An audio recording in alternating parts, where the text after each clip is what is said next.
ចឹងពលឺវាជាអត្ថន័យវាដូចជាអ្នកគូរូបភាពឲ្យយើងមើលអញ្ចឹងអត្ថន័យពលឺគឺมันអាចកាត់ថ្លៃបានរហូតដល់គេមានបញ្ចូលទៅក្នុងសិល្បៈពលឺអញ្ចឹងអ្នកធម្មតាយើងមើលមកឃើញងឹតប៉ុន្តែអ្នកសិល្បៈអាចថាគាត់មើលទៅចេញបែបផ្សេងណាសូម្បីតែពលឺបាញ់មកពីម្ខាងធ្វើឲ្យភ្លឺម្ខាងអញ្ចឹងយើងធ្វើឲ្យអារម្មណ៍ន័យថាអ្នកសិល្បៈមួយចំនួនធំគាត់បានយកពលឺទៅកែច្នៃទៅលើរូបភាពអញ្ចឹងអត្ថន័យនៃពលឺខ្ញុំចង់បានន័យថាมันអាចកាត់ថ្លៃបានគឺមានរបៀបរៀបរាប់ផ្សេងគ្នាណាទាំងអស់គ្នានៅពេលដែលយើងឈានដល់ level មួយដែលការ edit របស់យើងមានកម្រិតមួយដែលថាយើងមានបទពិសោធន៍ជោគជ័យអញ្ចឹងភ្នែករបស់យើង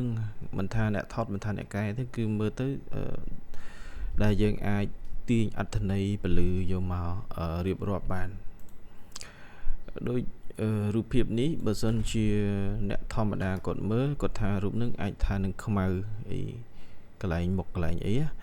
ប៉ុន្តែនៅក្នុងអត្ថន័យពលឺវាអាចបែបហ្នឹងទេរូបភាពគឺមានអត្ថន័យពលឺជាអ្នកបង្ហាញគឺ storytelling គ្រប់យ៉ាងអញ្ចឹងការ shape របស់ពលឺវាអាចធ្វើឲ្យរូបយើងមានគេហៅ dimension មានទ្រង់ទ្រាយឧទាហរណ៍ថាមុខយើងធំប៉ុណ្នេះពេលដែលពលឺចេញពីប្អួចមកវាចេញមកជាហៀងប៉ុណ្នេះហើយវាចេញស្មើនៅខាងនេះអញ្ចឹងខ្ញុំត្រឲ្យបងប្អូនគ្នាយល់អញ្ចឹងពេលដែលពលឺចេញមកណាពលឺថ្ងៃចេញមកឧទាហរណ៍ថាមិនថាពលឺថ្ងៃប្រភពពលឺចេញមកអញ្ចឹងវាបាញ់ចូលមកពេលដែលបាញ់ចូលមកអូខេពេលដែលបាញ់ចូលមកធ្វើឲ្យមុខយើងវាឡើងមានជាតិចាំងកន្លែងនេះឃើញទេវាបាញ់នាំពលឺចូលមកឃើញទេនាំមកចេញកន្លែងដៃកន្លែងអីហើយនៅខាងក្រោយនេះយើងប្រើ backlight មួយទៀតនៅពេលដែលយើងមាន backlight មួយទៀត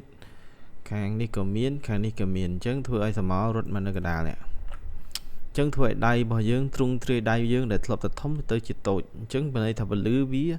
បញ្ជាក់ថាវាបាន drawing រូបភាពមួយឲ្យយើងអញ្ចឹងអត្ថន័យរបស់ពលឺគឺវាបែបហ្នឹងហើយឧទាហរណ៍តែកដងច្រមុះមកជាហៀងភ្លឺមកជាហៀងងឹតអញ្ចឹងពេលយើង zoom ឆ្ងាយទៅឃើញកដងច្រមុះក៏តូចមែនទែនអញ្ចឹងពលឺវាជាអត្ថន័យវាដូចជាអ្នកគូរូបភាពឲ្យយើងមើលអញ្ចឹងអត្ថន័យពលឺគឺมันអាចកាត់ថ្លៃបានរហូតដល់គេមានបញ្ចូលទៅក្នុងសិល្បៈពលឺអញ្ចឹង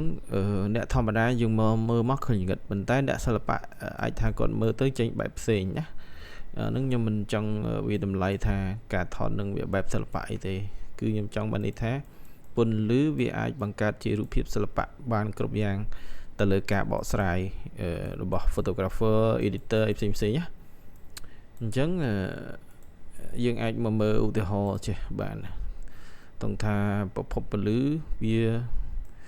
វាមានមកយូរហើយវាមានអាយុកាលយូរហើយដែលគេអាច draw dimension បានយើងអាចមើល sample សំបីតែ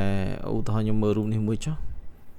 សំបីតែពលឺបាញ់មកពីម្ខាងធ្វើឲ្យភ្លឺម្ខាងអញ្ចឹងយើងធ្វើឲ្យអារម្មណ៍ន័យថាអ្នកសិល្បៈមួយចំនួនធំគាត់បានយកពលឺទៅកែច្នៃទៅលើរូបភាពអញ្ចឹងអត្ថន័យនៃពលឺខ្ញុំចង់បានន័យថាมันអាចកាត់ថ្លៃបានគឺមានរបៀបរៀបរាប់ផ្សេងគ្នាណាអូខេអញ្ចឹងវីដេអូខ្ញុំមានតែប៉ុណ្្នឹងទេសង្ឃឹមថាអ្នកដែលគាត់ចាប់ផ្ដើម edit ឬមួយក៏អ្នកដែលមានបទពិសោធន៍គាត់អាចស្វែងយល់ពីពលឺនិងគាត់បានអាប់ដេតអ្វីដែលថ្មីហើយនឹងបន្តពង្រឹងវិស័យ photography នៅក្នុងប្រទេសយើងឲ្យវាកាន់តែល្អអូខេសង្ឃឹមជួបអ្នកគ្នាវីដេអូក្រោយ